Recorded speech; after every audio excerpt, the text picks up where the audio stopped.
ফুটবলের সর্বোচ্চ নিয়ন্ত্রক সংস্থা ফিফা এর সভাপতি জিয়ানি ইনফান্তিনোর বিরুদ্ধে অভিযোগ করা হয়েছে বাংলাদেশের এক থানায়। বাংলাদেশেরই এক তরুণ। ভাবা যায়, অবিশ্বাস্য মনে হলেও ঠিক এমনটিই ঘটেছে।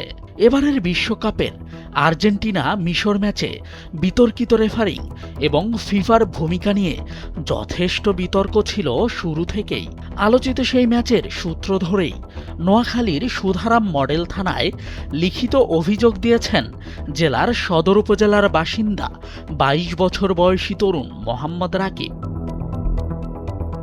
বুধবার রাতে করা সেই অভিযোগে রাকিব উল্লেখ করেন, আর্জেন্টিনা মিশর ম্যাচ চলাকালে রেফারি ইচ্ছাকৃতভাবে একটি দলকে অতিরিক্ত সুবিধা দিয়েছে, যার ফলে তার প্রিয় দল মিশর খুব ভালো খেলেও শেষ পর্যন্ত পরাজয় বরণ করেছে। ফিফা সভাপতি জিয়ানি ইনফান্তিনো সহ ম্যাচ পরিচালনা করা ফ্রান্সের রেফারি ফ্রাঁসোয়া লেতেক্সিয়ে এবং তার দুই সহকারী সহ ১৫ থেকে ২০ জনকে অভিযুক্ত করেছেন মোহাম্মদ রাকিব। রাকিব তার অভিযোগে দাবি করেছেন, ম্যাচে অন্যায্যভাবে আর্জেন্টিনাকে পেনাল্টি দেয়া হয়েছে, মিশরের গোল অন্যায়ভাবে বাতিল করা হয়েছে। এছাড়াও মিশরের খেলোয়াড় ও কোচিং প্যানেলের স্টাফদের বিরুদ্ধে রেফারি বেশ আগ্রাসী ছিলেন বলেও তিনি তার অভিযোগনামায় উল্লেখ করেছেন। রেফারির এমন পক্ষপাতমূলক আচরণে তিনি এবং মিশরের সমর্থকরা মানসিকভাবে ক্ষতিগ্রস্ত হয়েছেন উল্লেখ করে ৫ কোটি টাকার ক্ষতিপূরণও দাবি করেন নোয়াখালীর তরুণ মোহাম্মদ রাকিব। শুধু তাই নয়, আন্তর্জাতিক আইনে অভিযুক্তদের বিচারের দাবিও জানান তিনি।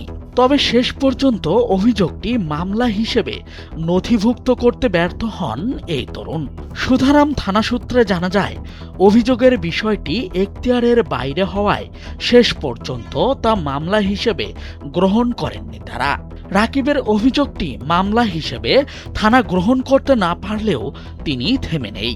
থানার পর আদালতে যাওয়ার ঘোষণা দিয়েছেন এই তরুণ। এ বিষয়ে গণমাধ্যমের কাছে মোহাম্মদ রাকিব বলেন, যেহেতু পুলিশ অভিযোগটি গ্রহণ করেনি, তাই একই অভিযোগ নিয়ে আদালতে যাব। প্রয়োজন হলে মানববন্ধন সহ অন্যান্য কর্মসূচিও পালন করব। ফুটবল মানেই বাঙালির কাছে একরাশ আবেগ, আর বিশ্বকাপ মানেই একটা উৎসব। প্রতিটি দিন আনন্দঘন পরিবেশ, রাত জেগে খেলা দেখা কিংবা প্রিয় দলের জয়ে আনন্দিত হওয়া, আবার হেরে গেলে মন খারাপ করে বসে থাকা, এ যেন বাঙালিদের সহজাত প্রবৃত্তিতে রূপ নিয়েছে। আজ নোয়াখালীর তরুণ রাকিব যেভাবে তার প্রিয় দল হেরে যাওয়ায় ব্যথিত হয়ে থানায় অভিযোগ করেছেন, স্বয়ং ফিফা সভাপতির বিরুদ্ধে, এ যেন সেই মহা আবেগেরই বহিঃপ্রকাশ। রাশেদ রাসেল, ভোরের কাগজ।